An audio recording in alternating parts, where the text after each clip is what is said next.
नमस्कार, मी अनिल उपाध्ये. शिवसिद्ध बातमीपत्रात आपलं स्वागत आहे. पाहूया आजची बातमी.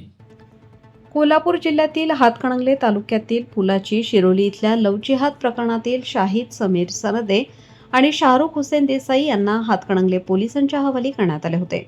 या पार्श्वभूमीवर भाजपाचे नेते खासदार किरीट सोमय्या यांनी भाजप पदाधिकाऱ्यांच्यासह हातकणंगले पोलीस ठाण्याला भेट दिली. यावेळी अप्पर पोलीस अधीक्षक अण्णासाहेब जाधव, जयसिंगपूरचे उपविभागीय पोलीस अधिकारी अमोल ठाकूर यांच्याशी चर्चा करून या प्रकरणाची संपूर्ण माहिती जाणून घेतली आणि तपासाबाबत योग्य त्या सूचना दिल्या. यावेळी खासदार सोमय्या यांनी पत्रकारांशी वार्तालाप केला. यावेळी बोलताना सोमय्या म्हणाले, आरोपींनी 2हून अधिक मुलींना फसवलं आहे.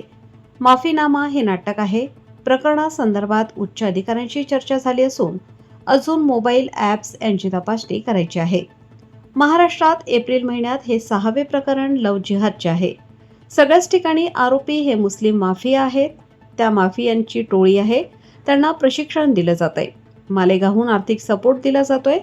या सर्व ठिकाणचे आरोपी हे कट्टरपंथीय धर्मांध मुस्लिम माफियांचे काम आहे. पीडित मुली आणि त्यांचा परिवार पुढे आल्यामुळे हे प्रकरण बाहेर आले आहे. अशाच पद्धतीने धाडसाने पुढे येऊन तक्रारी करणे गरजेचे आहे. त्यांची ओळख गुपित ठेवण्यात येतील. यासह आरोपी संदर्भात अन्य विषयावर विचारलेल्या प्रश्नांना उत्तरे दिली. यावेळी आमदार अशोक माने, भाजपा जिल्हाध्यक्ष विजय जाधव, जिल्हा सरचिटणीस शहाजी भोसले, हातकणंगले मंडल अध्यक्ष शीतल हावळे, पेठवडगाव मंडल अध्यक्ष अमरसिंह पाटील, हातकणंगले शहर अध्यक्ष अमर इंगवले, बाळासाहेब गारे, शिरोली सरपंच प्रतिनिधी कृष्णात करपे, दीपक यादव, अर्जुन चौगुले, संदीप तानवडे, विनोद खिलारी, रावसाहेब चौगुले, संजय नंदीवाले, संदीप कारंडे, नगरसेवक रोहित निगवे, अभि लुगडे, पंकज बुड्डे, सुदेश मोरे, दीनानाथ मोरे, रमजान मुजावर, संजय दुगंगे, प्रशांत एटाळे, अभिजित आरोडे, रावसाहेब कारंडे, संतोष कांबळे, सुभाष कुंभार, राजू इंगवले यांच्यासह भाजपाचे पदाधिकारी उपस्थित होते. शिरोळी पुलाची हातकणंगले येथील जी घटना आहे, मला खात्री आहे की 2 डझनहून अधिक मुलींना त्यांनी फसवलं आहे. ही माफी हे एक नाटक आहे. इशू संपवण्यासाठी उच्च अधिकाऱ्यांची चर्चा झाली आहे. अजून तर त्याचे फोन, त्याची ॲप, वेगवेगळी साईट हे तपासायचं बाकी आहे.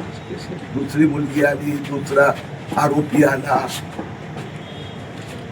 कारण महाराष्ट्रात गेले 1 महिन्यात, एप्रिल महिन्यात हे 6वं अशा प्रकारचं प्रकरण बाहेर आले आणि सगळ्या ठिकाणी कुठे 2 डझन, कुठे 12 डझन, सगळ्या ठिकाणी कोण आहे?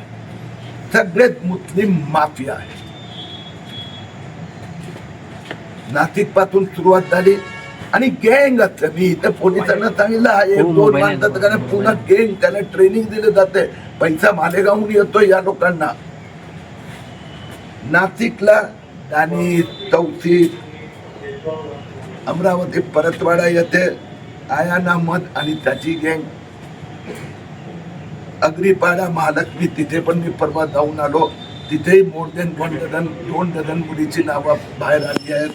तिथे अशरफ सिद्दीकी, घाटकोपरला फिरोज इक्बाल, तो मीरा रोडला जो प्रसंग झाला थोडा वेगळा पण त्याच पद्धतीचा धर्म जिहादवाला तो जय दुबे आणि इथे शाहिद तानदे. म्हणजे आहे कोण?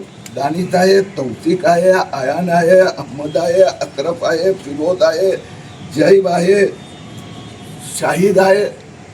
हे सगळं धर्मांध कट्टरपंथी फॅनेटिक टेररिस्ट मुस्लिम माफियांचं काम आहे. हिंदू मुलींना, हिंदूंना घाबरवणं आणि त्यासाठी मी माननीय मुख्यमंत्री कार्यालयात पण विनंती केली आहे. SIT सगळ्या ठिकाणी होत आहेत, पण या सगळ्यांचं सामूहिक अध्ययन झालं पाहिजे. मी केलं आणि माझ्या लक्षात आलं सगळ्या ठिकाणी मेथडॉलॉजी तीच आहे. Photo, video, I love you पासून मग ब्लॅकमेल करणं, या प्रकरणात पण तपास अजून सुरू होत आहे. पोलिसांना मी रिक्वेस्ट केली आहे, त्यांनी मान्य केली आहे, माफी थोतांड आहे. अनेक मुली आणि मी जनतेला आवाहन करू इच्छितोय, हे तुम्ही लोकांच्या लक्षात आणून दिलं, तुमच्यामुळे हे बाहेर आलं. त्या सगळ्या ठिकाणी परिवार बाहेर आला आहे, तर बाकी लोकांनी पण आपल्या मुलींसोबत अशा प्रकारचे षडयंत्र तिथे शिकार होत असेल माहिती द्यावी. त्यामुळे कायमसाठी हे जिहाद माफियांचा आपण महाराष्ट्रात अंत आणू. तपासाबाबत तुम्ही समाधानी? थोडी गती आणण्याची गरज आहे, कारण की सुरुवातीत हा एकच आहे, माफी माग रहा है, पिताजी माफी माग रहे है, आता सगळं जे चाललं होतं, आता माहिती जे यायला लागली आहे त्यातून लक्षात आलं का हा पण खूप मोठा गुन्हा आहे. आणि वरिष्ठ पातळीवर माझं बोलणं झालं, इथून पण झालं. सगळ्यांचे नजर आहे, ते सगळं यांना जे सपोर्ट सिस्टम लागते ते देणं. सगळ्यांनी थोडं समजून घेतलं पाहिजे. समाजात मुली संबंधित थोडी भीती असते, कुणाच परिवारात, म्हणून सगळी नावे बाहेर येत नाहीत, सगळे FIR करायला येत नाही. यातले काही परिवार आपलं कर्तव्य समजून पुढे आलेत की बाकी मुलींचं, म्हणून आरोपी आणि तक्रारदार 2-3च असतात, पण त्याच्यानंतर हे बाकी ठिकाणी पण काढले. हे पोलिसांनी जे सायबर आणि बाकी एक्सपर्टची मदत घेतली म्हणून बाकी संख्या बाहेर आली, त्या स्वतः नव्हत्या आल्या. तरी इथेही डझन मुलींची यांनी छेडछाड केली. आपण प्रॅक्टिकली ही चिंतेची बाब आहे की एवढं आत घुसलंय. आम्ही गेली अनेक वर्ष हा विषय मांडतोय, पण ते सिस्टमला पटत नव्हतं. मग अधिकारी असो, मीडिया असो की पॉलिटिशियन असो. आता एका महिन्यात 6 प्रकरण, 6ची मी सगळे 6 एकत्रित करून समाजासमोर ठेवली. त्यावेळी आता समाजाला पटायला लागलं हे तर आक्रमण आहे. मी गेले 1.5 वर्ष बांगलादेशी जन्म प्रमाणपत्राचा घोटाळा काढतोय. तुम्हाला तसे प्रश्न विचारले जातात ना, वाया पत्रकार, पॉलिटिशियन, हे बांगलादेशी आहे, त्याचा प्रूफ काय? म्हणाले नंतर बघले तो हिंदुस्थानी आहे, त्याचा प्रूफ मागणार, ते नाही आहे ना त्याच्याकडे. मग तो बांगलादेशी आहे, पाकिस्तान, या सगळ्यांमध्ये मुस्लिम माफिया आहे. आणि हळूहळू वातावरण चांगलं झालं. वातावरण देवेंद्र फडणवीस सरकारने हे केलं की त्यांना थोडी माहिती मिळाली की ते खोलपर्यंत जातात. सगळ्या ठिकाणी SIT म्हणजे 10-12 त्याला सगळं सपोर्ट दिला जातो. म्हणून लोकांचा आत्मविश्वासामुळे आता हे कायमसाठी हे मुस्लिम माफियांचा जो जिहादी प्रवृत्ती वृत्ती संपतात. पत्रकार किंवा ऍक्टिव्हिस्ट खूप जागरूक आहे, जबाबदार आहे.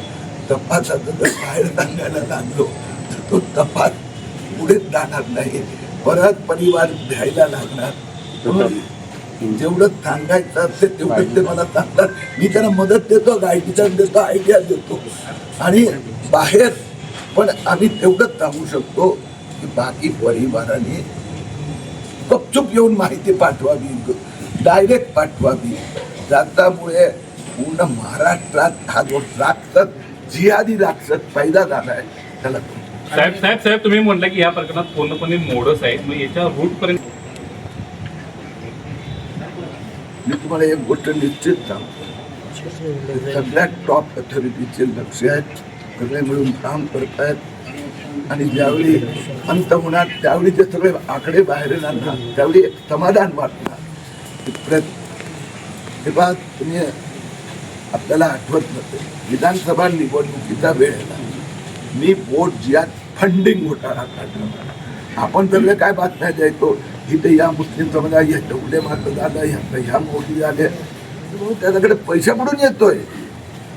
मी शोधून काढलं नाही, 118 कोटी रुपये त्या मालेगावचा सिराज मोहम्मदचा बेनामी अकाउंट मध्ये आले आणि त्यातल्या 114 कोटी विधानसभेच्या दरम्यान वापरणार.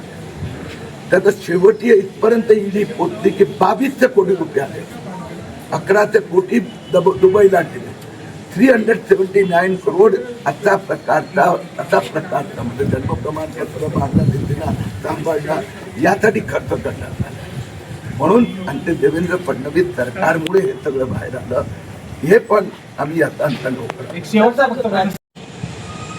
याचा तुमचा प्रश्न तो तपासासाठी ज्या ज्या संस्थेची गरज भासणार, इन्क्लुडिंग पब्लिक, त्या सगळ्यांची मदत घेतली जाणार. SIT त्यात एक साधन आहे, साध्य नाही. म्हणून इथूनच मी 2 सिनियर लोकांशी बोललो. मी बोललो म्हणजे मंत्रालयात की आणखीन पुढे. तर SIT म्हणजे अंत नाही आहे. आणखीन ज्या ज्याची मदत लागणार एक्सपर्ट ऑथॉरिटी घेतली जाणार. नंबर 2, आत्ताचं जे आमचं लक्ष आहे, माझी ताई फसली आहे, माझी माई फसवण्यात आली आहे. त्याचा कशामुळे फसली काय, कारण की तो माणूस हा फसवणारा आहे, त्याचे इंटेन्शन हे आहे जिहादींचं, धर्मांधता. कुठलं तरी प्रेम प्रकरण झालं, धर्म कुठला की जात कुठले, पण त्यात तिथे आपण म्हणू शकतो की लोभ हे झाला. इथे तो फसवणारा आहे, त्याचे इंटेन्शनच हे आहे. तो एका वेळी 10, 12, 15 मुलींचे हे करत असतो. म्हणून त्याला त्या दृष्टीने माझा ताई माईला मी आता दोषी करणार नाही. फक्त परिवाराने त्यांना कळलं बाहेर यावं. या ताई प्रकरणात असं बाहेर आले. आता एका ठिकाणी काय केलं होतं, त्यांनी नावच हिंदू घेतलं होतं, आडनाव वैद्य टाकलं आणि मुलीला फसवलं. मुली निर्दोष बापाला सांगितलं घरी हा वैद्य मुलगा आहे, चांगला आहे, तिथपर्यंत गेलं होतं प्रकरण.